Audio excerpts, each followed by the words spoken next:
Bonjour, bonsoir, bienvenue dans ce mois spécial Ayrton Senna. Aujourd'hui, on va parler de ses voitures, 5 voitures marquantes dans sa carrière.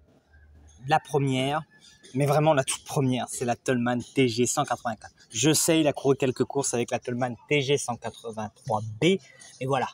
Alors, c'est une petite voiture, littéralement, au niveau de ses performances. C'est pas une foudre de guerre, on va être tout à fait d'accord. Mais Ayrton Senna a arrivé à tirer la quintessence de cette voiture. Et je l'ai choisi parce que c'est avec cette voiture qu'il signe ses premiers podiums, ses premières performances, notamment à Monaco. C'est une voiture moyenne, mais efficace, motorisée par un moteur Hart. Le moteur Hart n'est pas le plus puissant, n'est pas le plus fiable, mais fait le travail.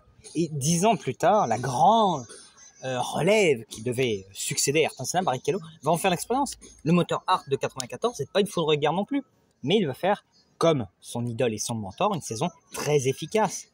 C'est une voiture vraiment typique de ce qui se faisait dans les années 80 au milieu de grille. Si je dois parler des voitures d'Ayrton Senna, je dois impérativement parler des Lotus. Et j'ai choisi la Lotus de 1986, la 98T. Pourquoi pas celle de 85 ? Parce que celle de 98 est encore plus belle, encore plus ramassée, encore plus à la main de Senna, parce que 85 il arrive dans l'équipe, De Angelis est encore très installé. Là, c'est son équipe, c'est la livrée emblématique, même si aujourd'hui on peut quasiment plus la montrer à cause des lois anti-tabac. C'est une livrée légendaire, un moteur, le V6 Renault. En plus cette année-là, c'est un moteur particulier parce que Renault n'a plus d'équipe d'usine. C'est l'équipe dirigée par Gérard Ducarouge, l'homme de Matra, l'homme qui a fait l'espace F1, l'homme qui a quand même marqué la Formule 1 avec quand même un moteur merveilleux qui pouvait sortir quasiment 1000 chevaux en qualification. Bref, ça, c'est une voiture légendaire. C'est une voiture que tu connaisses ou pas la Formule 1, elle te fait bander. Si je vous parle d'Ayrton Senna, vous me direz souvent McLaren.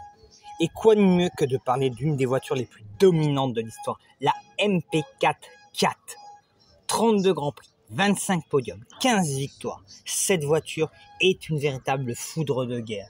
C'est une voiture très basse qui s'inspire des principes de la Brabham de 1986, mais améliorée. Composée par Gordon Murray, un des meilleurs compositeurs de voitures de l'histoire. Un moteur Honda merveilleux qui délivre 650 chevaux et qui envoie du bois.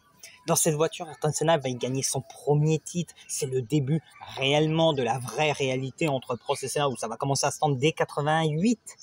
Cette voiture va dominer la concurrence, va littéralement lui pisser dessus. Vous imaginez que si Schlesser n'avait pas fait de la merde au moment de se faire doubler par Senna à Monza, elle gagnait toutes les courses. C'est la meilleure voiture avec le meilleur moteur, avec les 2 meilleurs pilotes dedans. Pourtant, il y a une autre McLaren. Il y a quasiment toutes, celle de 90 avec le numéro 27 qui est popularisé par Gilles Villeneuve, celle de 91 où il pisse le championnat. Mais celle de 93, elle a quand même de la gueule. C'est un des meilleurs châssis que McLaren ait produit durant les 10 années de domination entre 84 et 93. Avec toujours de la fibre carbone. Le problème, c'est qu'elle a un moteur Renault. Elle n'a pas un moteur Renault. Ils auraient bien voulu, mais ils n'ont pas pu.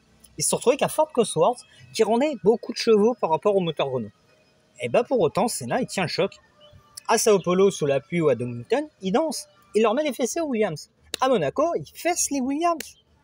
En fin d'année, à Suzuka, à Adelaide, c'est fessé sur fessé. Cette voiture est très bien née. Le châssis est sain, elle est bien aidée par le dispositif électronique Tag Heuer. Il n'y a que le moteur, elle est que sous-motorisée, mais cette voiture est une des meilleures de l'histoire de la Formule 1. Williams et Ayrton Senna, c'est une histoire un peu complexe. 1983, le jeune Ayrton Senna, encore en F3, fait ses premiers tests chez Williams. Il a envie d'avoir une Williams. La voiture de 92 est une réussite. La voiture de 93 est encore une très bonne voiture, même si on remarque déjà certains problèmes qui vont être cruciaux en 94. C'est que le concept de 94, c'est le concept de 1991, sans les assistances sur laquelle Williams travaille depuis 7 ans.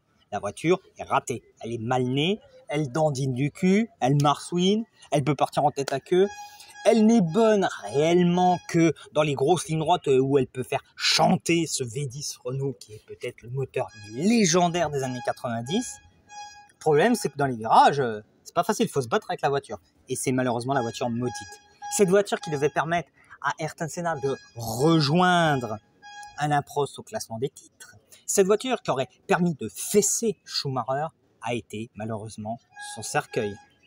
J'espère que ce petit review de quelques voitures d'Ayrton Senna vous a plu. Si vous a plu, vous pouvez liker, partager, faire de la pub pour la chaîne, ça fait bien plaisir. Je vous souhaite une bonne fin de journée. Ciao!